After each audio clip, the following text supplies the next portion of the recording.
아멘. 네, 오늘 우리에게 주시는 하나님의 말씀은 신약성경 야고보서 3장 1절부터 2절의 말씀 함께 보도록 하겠습니다. 본문을 조금 줄였습니다. 주보 내용은 6절까지인데 1절과 2절의 말씀만 보도록 하겠습니다. 야고보서 3장 1절과 2절의 말씀입니다. 제가 봉독해 드리겠습니다. 내 형제들아, 너희는 선생된 우리가 더 큰 심판을 받을 줄 알고 선생이 많이 되지 말라. 우리가 다 실수가 많으니 만일 말에 실수가 없는 자라면 곧 온전한 사람이라. 능히 온 몸도 굴레에 씌우리라. 아멘. 본문은 3장 1절부터 6절까지 잡았는데 어제 이렇게 설교를 준비하면서 하다 보니까 자꾸 이렇게 길어지는 것 같아서 좀 내용을 줄였습니다. 늘 설교를 준비할 때마다 본문하고 제목 잡는 것이 제일 힘들거든요. 그 구절에 가장 합당한 제목을 잡아야 되는데 그래서 6절까지 생각을 했기 때문에 오늘 본문 제목 주보에 나오는 거하고 조금 달라졌습니다. 어떻게 됐든 오늘 제목은 가르치는 자의 책임, 말의 절제라는 제목으로 귀한 은혜를 함께 나누겠습니다. 야고보는 한 사람의 믿음이 참 믿음인지 거짓 믿음인지를 알 수 있는 방법이 있다라고 우리에게 알려줍니다. 그래서 야고보서 1장부터 2장까지 참 믿음은 무엇이고 거짓된 믿음은 무엇인지 우리에게 설명을 하기 시작을 합니다. 그러면서 야고보서 1장은 한 사람이 시험과 시련을 만났을 때 어떻게 반응을 하는가라는 것을 보면 그 사람이 진짜 믿음의 사람인지 아닌지를 알 수 있다고 말했습니다.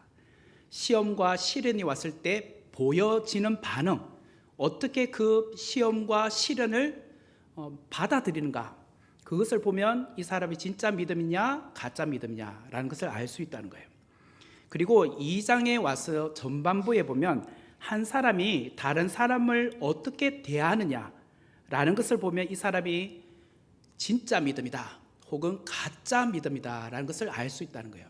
그래서 2장의 초반부에 보면은 예를 들어서 금 가락지를 끼고 아름다운 옷을 입고 교회로 들어오는 어떤 사람이 있었습니다. 그 사람을 환대하는 겁니다. 여기 좋은 자리에 앉으십시오. 하지만 가난하고 남루한 옷을 입고 교회로 들어오는 사람을 보면 홀대하고 천대하는 것을 보면 이 사람은 사람을 외모로 판단하는구나. 그래서 이 사람은 진짜 믿음이 아니야 라고 설명을 하고 있다는 거예요. 또 이어서 야고보서 2장 후반부에 보면 한 사람이 행함으로 증명되는 믿음, 그것을 보여주면 이 사람은 참 믿음이다, 그것을 보여주지 못하면 거짓 믿음이다 라고 설명을 합니다. 그래서 예를 들기를 아브라함과 라합에 대해서 설명을 하기 시작을 했습니다. 여기까지가 지난 시간의 이야기였습니다. 그렇다면 그리고 나서 2장 마지막 절인 26절은 이렇게 마무리를 하고 있습니다. 영혼 없는 몸이 죽은 것 같이 행함이 없는 믿음은 죽은 것이라. 그래요. 영혼이 없는 믿음은 죽은 것이고 또 행함이 없는 믿음은 죽은 것이다. 이렇게 하면서 2장을 마무리합니다. 그리고 3장으로 넘어와서 한 사람이 이 사람이 진짜 믿음이냐 가짜 믿음이냐 또 내가 보여주겠다는 거예요. 그 중요한 기준이 무엇이냐? 이 사람의 언어 생활을 보면 알 수 있다는 거예요. 사람의 말, 혀에서 나오는 말을 보면 이 사람이 참 믿음의 사람인지 거짓 믿음의 사람인지를 보여줄 수 있다는 거예요. 그래서 이 야고보서 3장은 전체적으로 보면 혀에 대한 이야기입니다. 혀를 달리 말하면 입술이죠. 입, 말에 대한 이야기가 계속 설명이 되어 나옵니다. 그러므로 오늘 어쩌면 우리에게 주시는 말씀이 아닌가라는 생각을 합니다. 우리의 언어 생활을 통해서 이 사람은 진짜 믿음이다, 가짜 믿음이다. 아무리 신앙생활을 오래 해도 언어가 어떻게 나오느냐, 말을 어떻게 하느냐, 막 싸납게 나오는지 아니면 거칠게 나오는지 아니면 함부로 말하는지 이를 보면 이건 가짜 믿음이야. 그렇게 평가를 한다는 거예요. 여러분, 우리는 하루에 어느 정도의 말을 할까요? 몇 마디의 말을 할까요? 인터넷을 통해서 제가 검색을 해보니까 뭐 다 조금 다르던데 대충은 7,000마디에서 2만 마디의 말을 한다고 합니다. 뭐 여자들은 더 할 수도 있겠지만 기본적으로 한 7,000마디에서 2만 마디의 말을 합니다. 뭐 하루 종일 말하는 분도 있긴 하겠죠. 저도 뭐 이야기 좀 들었긴 했지만 차 안에서 하루 종일 오면서 계속 말이 끊어지지 않고 말하는 분이 있다고 이야기는 들었습니다. 저는 피곤해서 말을 못할 것 같은데 그런 분이 있답니다. 그런 분은 예외겠죠. 한 5만 마디 말을 하실 수 있겠죠. 어떻게 됐든 우리가 하루에 하는 말을 책으로 묶으면 최소한 50페이지 정도 나온답니다. 50페이지. 여러분 50페이지를 매일 말하고 있어요. 그리고 일평생 말하는 데 사용되는 시간을 함께 쫙 묶어 놓으면 어느 정도 될까요? 말하는 것만 모아놨다 시간으로, 뭐 누군가와 대화하는 시간을 다 이렇게 압축해서 시간으로 배열해 보면 전체적으로 우리의 삶에 13년을 말만 하는 거래요. 13년. 엄청나죠? 13년을 이렇게 말만 하는 시간으로 보낸다는 거예요. 이처럼 우리는 많은 말을 합니다. 과연 이렇게 많은 말을 하는데 영양가가 있는 말은 어느 정도 할까요? 정말 꼭 필요한 말씀은 얼마나 하고 계실까요? 한번 여러분 스스로 한번 생각해 보세요. 골로새서 4장 6절의 말씀을 보면 너희 말을 항상 은혜 가운데서 소금으로 맛을 냄과 같이 하라. 그리하면 각 사람에게 마땅히 대답할 것을 알리라. 너희 말을 항상 은혜 가운데 소금으로 맛을 냄과 같이 하라. 정말 대단한 말이 아닐까요? 고대 시대부터 오늘 현대에 이르기까지 소금은 가정에서 없어서는 안 되는 정말 생필품 아닌가요? 그죠? 사도 바울은 골로새서 4장 6절 말씀에서 사람의 말은 소금으로 맛을 냄과 같아. 사람의 말이 소금으로 맛을 냄과 같아. 소금이 모든 사람에게 유익하게 사용되듯이 사람의 말도 다른 사람들에게 이처럼 유익하게 사용이 되어야 한다라고 말을 하고 있어요. 마찬가지로 야고보도 말의 중요성을 언급을 하는데 야고보서 이미 우리가 살펴본 1장 19절의 말씀에 보면 내 사랑하는 형제들아 너희가 알지니 사람마다 듣기는 속히하고 말하기는 더디하며 성내기도 더디하라. 우리가 그때 공식을 외웠죠. 듣기는 속히하고 말하기는 더디하며 성내기는 더디하라. 여기서 이미 말에 대한 이야기를 했습니다. 말하기는 더디하라, 이 말을 달리 말하면 말을 아끼라 라고 표현할 수 있겠죠. 또 1장 26절의 말씀에 보면 누구든지 스스로 경건하다 생각하며 자기 혀를 제갈 물리지 아니하고 자기 마음을 속이면 이 사람의 경건은 헛것이라. 여기도 보면 혀를 제갈 물리지 아니하고 자기 마음을 속이면 이 사람의 경건은 헛것이다. 우리의 경건을 입술을 통해서 확인을 할 수 있다라고 야고보서 1장 26절은 말하고 있습니다.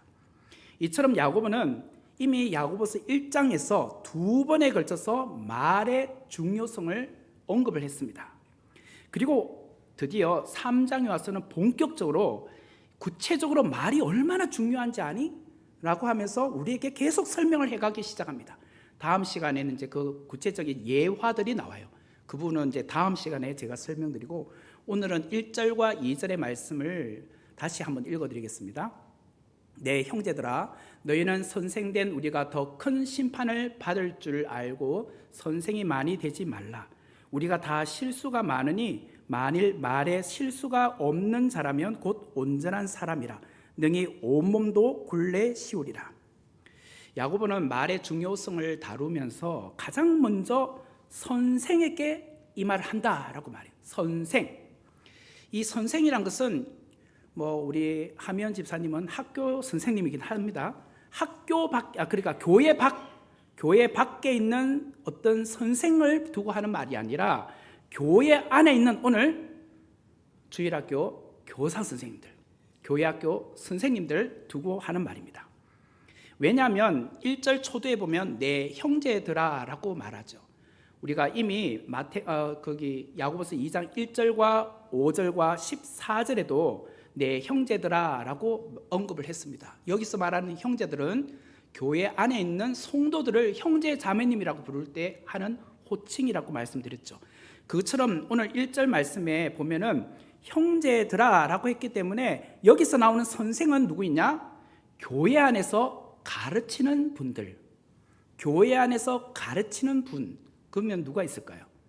저처럼 교육자, 목사나 강도사나 전도사, 또 교회학교 교사, 그리고 순장님들, 교회 또 리더급에 있는 장로님들, 이런 분들이 가르치는 자죠. 그래서 오늘 이런 분들에게 특별하게 하는 말이라고 생각을 하시면 되겠습니다. 그래서 여러분 이 자리에 순장님들도 계시겠지만 유념해서 들으시기를 바랍니다. 1절과 2절에 보면 우리라는 단어가 1절과 2절에 각각 한 번씩 나옵니다. 1절에는 선생된 우리라고 표현하고 있죠. 여기 우리라는 표현을 통해서 알 수 있는 것은 이 야고보서의 저자인 야고보도 자신도 포함되어 있다는 거예요. 선생된 우리, 그러니까 이 야고보는 초대 예루살렘 교회의 감독이라고 했습니다. 오늘로 말하면 목사님, 목사인 나 야고보도 우리잖아요. 선생된 우리, 나도 여기 포함되어 있단 말이에요. 야고보가 살았던 당시는 지금보다도 문맹률, 그러니까 글을 읽을 수 없는 사람들의 비율이 훨씬 높았습니다. 그러니까 스승이라는 사람들은 사실 많지 않았어요. 문맹률이 워낙 높았기 때문에 우리도 한 30-40년 전만 해도 우리 부모님 세대만 해도 한글을 겨우 떼거나 한글을 못 읽는 분들도 많으셨지 않습니까? 그전에는 한자 시대라면 더 글자를 모르는 분이 훨씬 많았겠죠. 그러다 보니까 고대 유대 사회에서는 어떤 유대인이 랍비, 선생님, 랍비를 다른 말로 하면 선생님이에요. 선생님이라고 부르면요, 대단한 자부심과 긍지, 자랑거리가 되었다는 거예요. 왜? 그 사람 글을 읽을 줄 아는 사람이니까. 대부분의 사람들이 글을 모르고 있는데 그 사람은 랍비라고 부를 정도로 성경이든 뭐든 읽을 줄 아는 사람이니까. 탈무드에 보면 이런 말이 있습니다. 탈무드라는 것은 이제 성경책과 함께 권위 있는 유대인들이 읽는 그런 책입니다. 탈무드에 보면 부모와 랍비가 강물에 빠졌답니다. 부모도 강물에 빠졌고 랍비도 강물에 빠졌습니다. 동시에 빠졌어요. 자, 여러분 같으면 누구를 먼저 건져줘야 될 것 같습니까? 당연히 부모님이겠죠. 그런데 탈무드에 의하면 조금도 서슴지 말고 부모가 아니라 랍비를 건져라, 선생님을 구출해내라고 합니다. 와, 우리 한미영 지사님 너무 좋겠습니다. 우리 선생님은 이제 살맛 나는 생선, 그죠? 우리 한태영 장로님도 똑같고, 그죠? 네.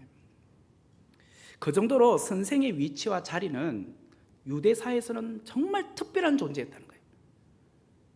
우리에게 지식을 주고 가르침을 주는 분이기 때문에 정말 좋은 분이었다는 거예요. 그만큼 중요하게 보았다는 거예요.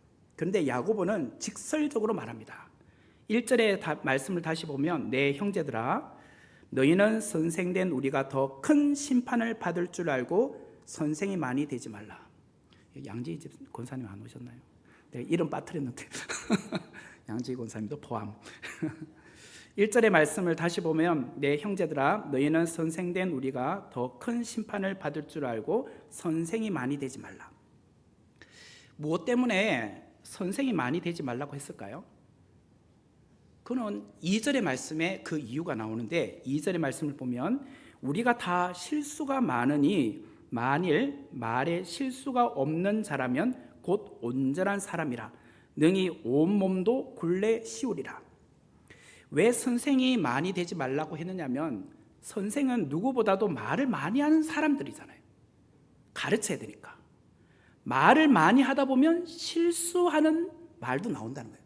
실수하게 된다는 거예요. 2절의 말씀은 이런 거예요. 우리가 다 실수가 많으니, 또 여기도 우리란 말을 넣고 있어요. 아까도 제가 1절의 말씀에 선생된 우리라고 했죠. 거기도 야고보가 포함됐다고 했는데, 여기 야고보는 이렇게 말하지 않았어요. 너희가 다 실수가 많으니, 너희가 선생된 너희들은 실수가 많으니 이렇게 말하지 않고 우리가 실수가 많으니 나도 선생된 자로서 나도 실수가 많다는 것을 염두에 두고 하는 말이에요. 그러니까 여기는 예외가 없다는 거예요. 나 야고보도 포함되어 있다. 그러므로 선생된 우리가 더 큰 심판을 받을 줄 알고 선생이 많이 되지 말라, 이렇게 말씀을 하고 있습니다. 야고보는 지금 사람들은 누구나 말에 실수가 많기 때문에 선생이 되지 말라는 거예요. 선생될 필요가 없어요, 이런 의미로 말하진 않았어요. 여러분, 말에 실수가 많기 때문에 선생 되지 마십시오. 선생 될 필요가 없습니다. 그럼 누가 가르쳐요? 가르치는 분은 있어야 되잖아요. 그런 의도가 아니라 이 말의 의미는 선생의 자리, 리더의 자리는 특권을 누리는 자리가 아니라 대접을 받는 자리가 아니라 무거운 책임을 지는 자리라는 거예요. 무거운 책임의 자리다. 특별히 자신의 말과 자신의 삶이 서로 다르지 않도록, 괴리가 생기지 않도록, 말에 실수가 없도록 조심해야 되는 자리다. 그러므로 선생은 아무나 하는 게 아니야, 이렇게 말을 하는 거예요. 말을 함부로 할 것 같으면 선생 되지 말라는 거예요. 여러분, 우리가 하루에 좀 전에 말한 것처럼 7,000마디에서 2만 마디의 말을 한다고 했는데 우리의 말 한마디로 얼마나 많은 사람들에게 영향을 끼치는지 아십니까? 어떤 사람이 내뱉는 말로 다른 사람들을 살리기도 하고 다른 사람을 죽이기도 한다는 거예요. 오죽하면 속담에 이런 말도 있잖아요. 말 한마디로 천냥빚을 갚는다, 이런 말도 있지 않습니까? 특히 말의 힘은 지도자, 리더, 선생의 자리에 있는 분일수록 더 큰 영향을 미친다는 거예요. 이번에 대통령 후보들 간의 TV 토론을 보셔서 잘 아실 겁니다. 어떤 후보가 정말 해서는 안 되는 말을 했습니다. 그로 인하여서 표심이 한 몇십만 표가 사라졌다는 이야기도 들었습니다. 그죠? 그러니까 어떤 지도급에 있는 사람들의 말은요, 그만큼 신중해야 된다는 거예요. 야고보는 1절에서 선생이 많이 되지 말라고 권면합니다. 왜 선생이 많이 되지 말아야 하는가? 선생은 가르치는 것이 어려워서일까? 그건 아니에요. 가르침이 어려워서, 수학 가르치는 게 어려워서, 과학 가르치는 게 어려워서, 그것 때문에 그런 것이 아니라 선생의 말에 대한 책임 때문이라는 거예요. 내가 하고 있는 말에 대한 책임 때문에 그 자리가 어렵다는 거예요. 선생은 단지 정보를 전달하는 사람이 아닙니다. 사람들의 말에 영향을 주는 사람이 바로 선생이라는 거예요. 할 말만 그냥 해주면 된다, 이게 아니잖아요. 특별히 교회 안에서 목사다, 또 교사다, 또 순장이다 하는 위치는요, 한 분 한 분을 성도로 세우는 자리 아닙니까? 그죠? 그런데 그 목사님의 말 한마디로 인해서 성도가 상처받을 수도 있다. 또 순장님의 말 한마디로 인해서 그 성도가 상처를 받을 수 있다는 거예요. 그렇기 때문에 많은 사람이 선생이 되지 말라라고 하는 거예요. 우리는 교회 안에서 선생의 위치에 있는 목사나 교회의 리더십이나 순장의 말 한마디로 인해 교회를 떠나는 사례들을 우리는 종종 봅니다. 목사님의 말 한마디, 그 말 때문에 상처받아가지고 교회를 떠나거나, 순장님의 그 말 한마디 때문에 상처받아서 교회를 떠나거나, 이런 경우들을 우리는 종종 본단 말이에요. 한자어 중에 그 품자라는 단어가 있는데요, 물건 품, 왼쪽에 보면 박스로, 위에 이제 노란색 글자로 물건 품이라고 돼 있죠. 이 글자를 보시면 입구자가 3개 있습니다. 입 모양이 3개가 있죠. 이 입 모양이 3개다, 입구자가 3개란 것은 많다는 의미래요. 3개는 많다. 그래서 많은 입이 하는 한마디, 많은 입이 하는 한마디가 바로 품이란 뜻이란 거예요. 그 옆에 보면 그 고사가 있는데 사민성호라는 단어가 있습니다. 사민성호, 이 말이 무엇이냐면 밖에 호랑이가 있다라는 뜻이 사민성호라는 뜻이에요. 어떤 사람이, 한 사람이 밖에, 지금 문 밖에 호랑이 있어 라고 하면 많은 사람들이 안 믿는다는 거예요. 근데 또 어떤 사람이 저기 진짜 호랑이 있단 말이야 라고 하면 사람들이 그런가? 하고 마음이 흔들리기 시작한다는 거예요. 근데 3번째 사람이 똑같이 진짜 있단 말이야, 밖에 호랑이가 있어 라고 하면 사람들이 믿는다는 거예요. 이게 사민성호라는 뜻이에요. 그런데 이 품격이라는 이제 단어를 보면, 품격이란 사람 된 바탕과 타고난 성품을 말합니다.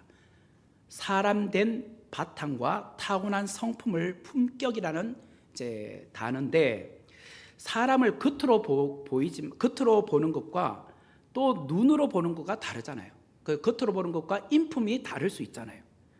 그래서 많은 사람들이 이 사람이 정말 인품이 있다, 인격이 있다는 것이 한 사람의 말이 아니라, A라는 사람도 저분은 참 인품이 있어, 인격자야. 또 두 번째 B라는 사람도 진짜 그래. 또 세 번째 사람도 정말 그렇단 말이야. 이게 하나로 모아지면 품이 된다는 거예요. 품격이 된다는 거예요. 인품이 된다는 거예요. 거기서 나온 것이 입구자 세 개인 물건품이라는 거예요. 그렇죠? 자, 예를 들자면, 여러분, 제가 뭐 실명을 거론할 수 없지만 어떤 집사님이 우리 교회 성도님으로 계시는데, 저분 정말 인품이 너무 좋아. 제가 말했어요. 그러면 다른 사람들이 가만히 있잖아요, 그죠? 근데 또 B라는 사람도 진짜 그래, 정말 인품이 좋으셔. 또 세 번째 사람도 정말 그렇단 말이야. 그럼 다른 사람들이 그런가 보다.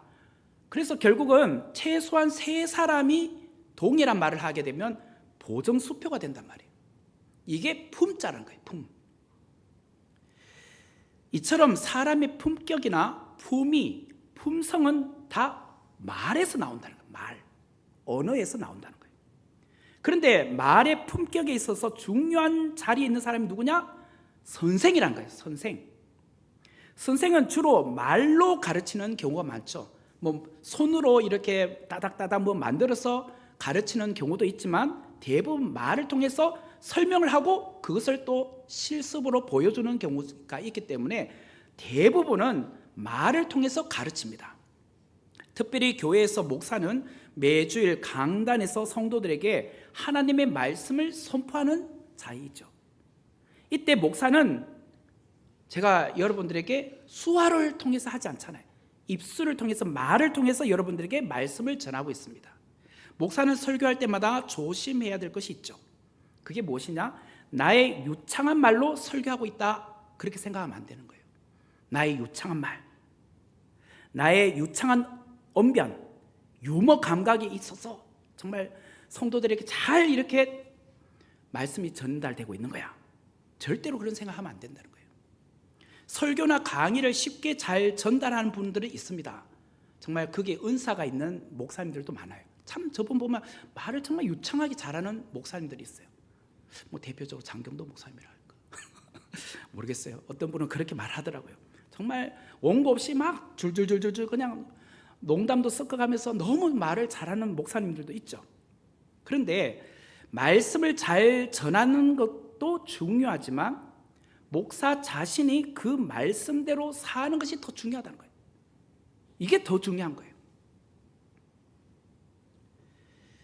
다시 말해서 설교자의 말이 아니라 설교자의 삶이 더 중요하다는 거예요. 설교자의 말이 아니라 설교자의 삶. 그 목사님은 설교 말씀 참 좋아. 그런데 그 목사님의 삶은 아니야. 그러면 안 되잖아요. 그분 목사님의 설교도 좋은데 참 삶도 똑같아. 정말 본이 돼. 목사님이 이런 이야기를 들어야 되지 않습니까? 근데 말씀은 좋은데 있잖아, 목사님 저분은 삶은 그렇게 안 살아. 그러면 아무 소용이 없는 거죠. 성도들이 바라는 목회자는 좋은 말씀을 전해주는 메신저 역할에 머무르는 것이 아니라 그 목사님의 인품과 행동이 곧 메신저로 사는 거예요. 말씀도 메신저이지만 삶도 메신저. 정말 말씀대로 산다. 이게 진짜 말씀이죠. 진짜 설교자죠. 구약의 선지자들이 그런 삶을 살았어요. 여러분 구약의 선지자들 한번 보세요. 보면은 뭐 예레미야 선지자, 이사야 선지자, 그 많은 선지자들이 말만 했던 선지자가 아니에요. 실제로 그렇게 살아냈던 선지자들이에요. 그 중에 한 대표적인 인물을 꼽는다면 여러분 잘 아시는 호세아 선지자. 호세아 선지자는 하나님의 말씀에 따라 음탐한 그 여인 고멜과 결혼합니다. 사실 저 같으면 창녀 같은 여자와 결혼하기 힘들 것 같아요. 자꾸 바람 피우고 바깥에 나가서 또 다른 남자 만나고 임신해오고, 그런 여자를 어떻게 계속 내가 아내로 맞이하겠습니까? 그런데 그걸 통해서 이스라엘 백성들이 우상을 섬기는 음녀와 같아 라고 비유로 보여주는 거잖아요. 이처럼 구약의 선지자들은 하나님의 말씀만 대언했던 메신저가 아니라 그들의 삶이 곧 메신저였다는 거예요. 메시지, 그들의 삶을 통해서 메시지가 전달되고 있었다는 거예요. 나 봐, 내가 음녀와 살고 있지? 너희들이 곧 그렇게 음녀처럼 살고 있지 않느냐. 내 삶을 통해서 메시지가 전달되고 있었다는 거예요. 이처럼 목사가 많은 말을 하지 않아도 그 목사님이 그냥 행동만 하고 있어도 메시지가 전달되어야 된단 말이에요. 자, 예를 들어서 제가 여러분들에게, 여러분 이번 한 주간 교회 특별 새벽기도가 있습니다. 1순부터 마지막 순까지 제가 출석 부르겠습니다. 열심히 나오는 순에는 뭘 드리겠습니다. 이렇게 출석 체크하고 매일같이 독려하는 게 좋겠습니까? 아니면은 그렇게 하지 않아도 한마디, 내일부터 한 주간 우리 특별 새벽기도 있는데 우리 간절하게 모여서 기도하고 정말 하나님을 바라보고 삽시다. 저 이 말밖에 안 했어요. 그런데 모든 성도들이 그것을 진짜 메시지로 알고 나온단 말이에요. 이게 진짜 메시지란 거예요. 강요해서 나오는 게 아니라 자발적으로 자원해서 기쁨으로 은혜 받아서 나온다는 거예요. 목사만 그럴까요? 오늘 1절에 나오는 선생된 우리, 교회 안에는 가르치는 교사가 있고 순장이 있고 중직자들이 있습니다. 여러분들은 어떻습니까? 저도 부족하지만 여러분들은 어떠냐 말이에요. 여러분들이 순장으로서 우리 같이 한번 해봅시다 라고 했을 때 순원들이 합심하여서 그것을 따라줍니까? 지금 우리가 함께 성경을 암송하고 있는데 우리 같이 한번 외워봅시다. 그런데 나는 안 외워. 그러면서 너는 열심히 외워라. 그래도 되겠습니까? 저도 열심히 외워야 될 거 아닙니까? 그래서 있잖아요. 저 열심히 외우고 있어요, 진짜. 저 집에 가서 있잖아요. 아침에도 일찍 일어나가지고 한 번씩 외우고 하루를 시작하고 저녁에 잘 때도 외워요. 그리고 아내하고 산책하면서도 우리 같이 외우게 해요.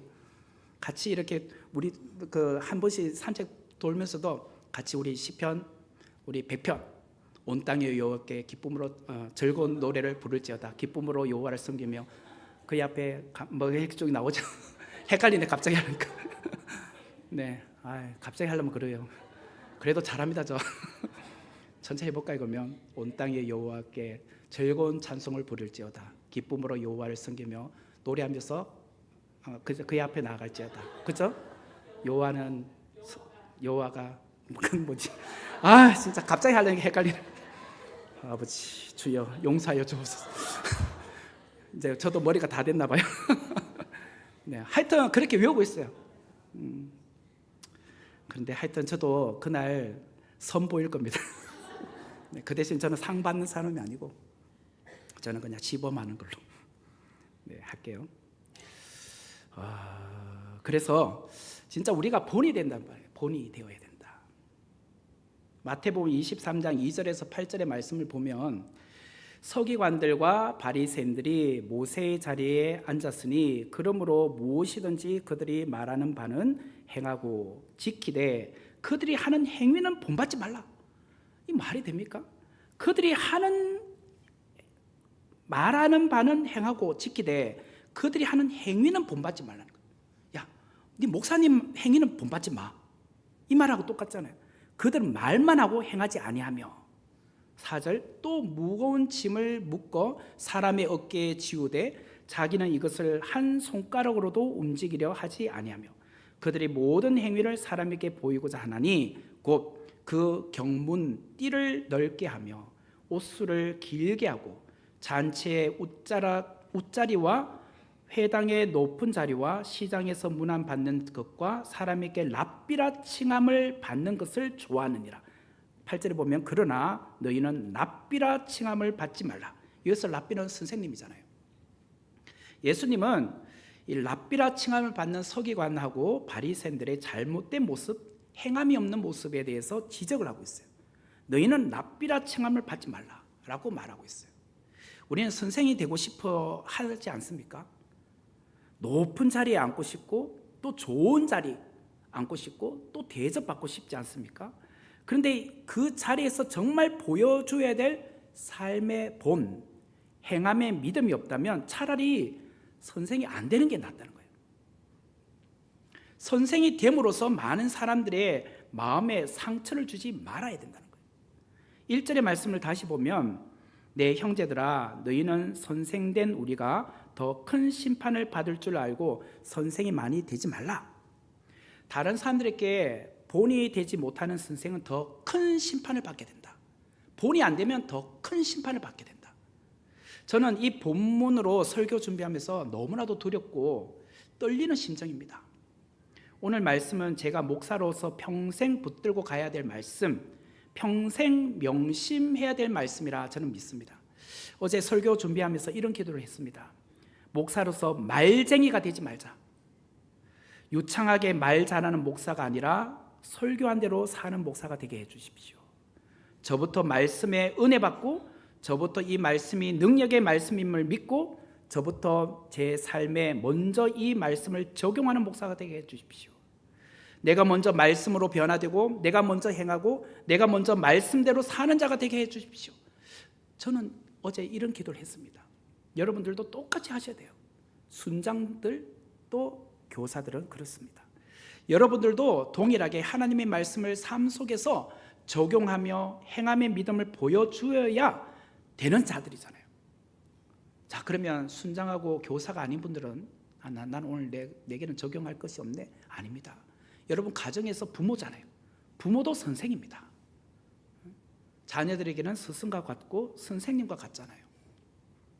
1절의 말씀 다시 보면 내 형제들아 너희는 선생된 우리가 더 큰 심판을 받을 줄 알고 선생이 많이 되지 말라.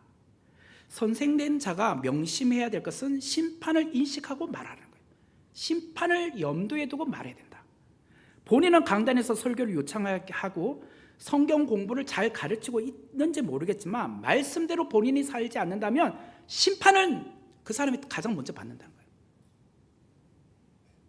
2절의 말씀을 보면 우리가 다 실수가 많으니 만일 말에 실수가 없는 자라면 곧 온전한 사람이라 능히 온몸도 굴레 씌우리라. 야고보는 말에 실수가 없는 사람은 없다라고 분명히 말합니다. 만약 말에 실수가 없는 자라면 온전한 사람이다. 그런데 이 세상에서 말에 실수가 없는 사람이 어디 있겠습니까? 모든 사람은 다 실수가 있죠. 온전한 사람이 있을 수 없습니다. 그렇기에 우리는 말의 실수를 줄이기 위하여 힘쓰는 자들이에요. 말의 실수를 줄여가는 사람. 야고보는 우리가 다 실수가 많으니 분명히 말했습니다. 너희가 실수가 많으니라고 하지 않고 나 야고보도 실수가 많다. 나도 말 실수가 있는 사람이라고 인정을 해요. 즉 말을 자주 하고 있는 위치에 있는 선생이기 때문에 목사이기 때문에 누구보다도 말을 많이 하다 보면 실수하게 되어 있어요. 그걸 본인은 인정하고 있습니다. 그렇지만 말 실수를 어떻게 처리하느냐가 중요하다는 거예요. 내가 말을 실수했습니다. 거기에 대해서 어떻게 처리하는 것이 맞을까요? 변명해야 될까요? 아닙니다. 솔직하게 자신의 실수를 인정하라는 거예요. 그런데 선생된 자가 자신의 자존심 때문에 그것을 솔직하게 말 못하는 사람이 있어요. 분명히 말 실수했잖아요. 그런데 떠밀려서 어쩔 수 없이 거기에 대해서 변명하거나 아니면 끝까지 나 잘못이 없다, 누구 때문이다 핑계대거나 그 자존심 때문에 자꾸 핑계대거나 변명하다 보면 더 어려워진다는 거예요. 그럴 때는 그냥 솔직하게 제가 말 실수했습니다. 그 부분은 제가 잘못했습니다. 저도 강단에서 하다 보면 실수할 수 있습니다. 신학적으로 제가 혹여나 실수할 수도 있습니다. 그러면 제가 그 다음번에 와서 그 부분 제가 실수했습니다, 그 부분 제가 틀렸습니다 말하면 되잖아요. 근데 그걸 가지고 여러분들이 어떻게 하시겠습니까? 그런데 만약에 제가 분명히 실수했고 잘못했음에도 불구하고 끝까지 그놈의 자존심 때문에 끝까지 우기고 발뺌하고 하면은 그게 더 큰 문제이죠. 선생의 자리는 본이 되어야 하는 자리잖아요. 책임을 져야 하는 자리잖아요. 본이 된다는 것은 좋은 것에 있어서만 본이 되는 것이 아니라 때로는 내가 실수하고 잘못했을 때도 어떻게 처리하는지에 대해서도 본이 되어야 된다는 거예요. 내가 이 부분에 대해서도 실수했습니다. 여기에 대해서도 본이 되라는 거예요. 다른 사람들은 선생의 실수와 잘못을 어떻게 처리하는지 보고 있어요. 여러분들은 제가 만약에 실수했으면 여러분들, 저 목사님 어떻게 저 말에 대해서 앞으로 말할까? 여러분 궁금해서 기다릴 거예요. 이제 하루 이틀 기다려보는데 아직도 말 안 해. 그러면 여러분은 실망하실 겁니다. 그런데 제가 빠른 시일 안에 그거에 대해서 인정하고 잘못했습니다 하면 여러분들이 거기에 대해서 돌 던지겠습니까? 좀 돌 맞아야겠죠. 그러면 정말 그래도 목사님 솔직해서 좋다, 그럴 거 아니에요. 하나님께서 우리의 신체를 창조하시면서 눈과 귀와 손과 발은 각각 2개씩 만드셨잖아요. 그러나 입은 하나만 만드셨어요. 다른 것은 다 2개씩 만드셨지만 입은 하나로 만들었다는 것은 여러분 다 많이 들어서 알잖아요. 많이 보고 많이 듣고 많이 행동하고 말은 그래도 적게 하라, 반만 하라, 이런 뜻 아니겠습니까? 선생이 취해야 될 태도가 무엇이냐? 첫 번째는 많이 들으라는 거예요. 많이 들으라. 충분히 듣고 공감해 주라. 그리고 두 번째는 말을 할 때 깊이 생각하고 본이 되는 행동을 동반해서 말하라. 내가 그것을 할 수 있는지 동반해서 말하라. 집안에서 어른인 우리 부모는 자녀들에게 선생이 되어야 되잖아요. 어른으로서 자식들에게 많은 말을 하게 돼 있지 않습니까? 우리 입장에서. 그런데 자식들이 볼 때 그것이 정말 교훈과 책망과 바르게 함과 의로 교육하기에 그런 말로 들어야 되는데 잔소리로 들으면 안 되잖아요. 언제 잔소리 들리느냐? 했던 말을 또 자주 반복할 때. 두 번째는 본인은 그렇게 하지 않으면서 자녀에게 너는 그렇게 해라 라고 말할 때. 때로는 또 신경질 내며 말할 때. 혹은 분명히 지금은 그 타이밍이 아닌데 막 우겨가면서 말을 할 때, 그럴 때는 자녀들이 잔소리라고 생각해요. 부모는 가정에서 자녀들에게 믿음의 말과 사랑의 언어로 힘과 용기를 줘야 돼요. 뿐만 아니라 부모도 말 실수할 수 있어요. 그걸 자식들 앞에라고 내가 우기면 안 됩니다. 자식 앞에도 부모로서 그 부분은 내가 실수했어, 잘못했어, 인정하세요. 그게 뭐가 그래 부끄럽습니까? 우리 모두는 연약한 자잖아요. 말에 실수가 있기 마련입니다. 그때 솔직하게 인정하고 잘못했다, 그 말하는 것이 용기예요. 그리고 늘 본이 되는 말을 하도록 힘써야 되는 것이 우리가 해야 될 일이에요. 이것이 믿음의 사람이 보여줘야 될 태도요, 자세요, 마음가짐이라는 거예요. 성도는 특히 중요한 말을 하기 전에 한 템포 멈추고 기도부터 하셔야 됩니다. 뭔가 중요한 말을 할 때 바로 급하게 말씀하지 마시고 잠깐 쉬면서 기도부터 하세요. 기도하고 이 말을 하세요. 그리고 감정에 섞인 말로 하지 마십시오. 하나님의 마음이 잘 전달되도록 그 말을 하십시오. 야고보는 야고보서 3장에서 참 믿음의 사람인지 아닌지를 어떻게 알 수 있는가? 그것은 말을 통해서 알 수 있다. 그러면서 지도자들의 자리에 있는 사람들, 선생의 자리에 있는 이들에게 여러분 말 조심하십시오, 말을 절제하십시오 라고 말하고 있어요.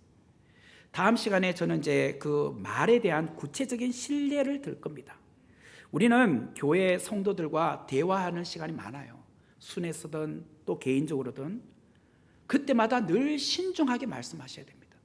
상대방을 배려하고 높여주며 격려와 위로를 하는 말을 함으로써 우리 교회 공동체 모두가 상대방의 말로 인하여 상처받거나 또 믿음의 공동체를 떠나는 일이 없어야 되지 않겠습니까? 우리가 정말 언어 생활을 잘 하셔야 돼요. 똑같은 말이라도 정말 부드럽게, 참 그것을 잘 지혜롭게 하셔서 우리 모두가 하나님의 언어가 잘 전달되어서 다른 사람을 살리고 우리 모두가 함께 아름다운 믿음의 공동체를 세워가기를 주의 이름으로 축원합니다.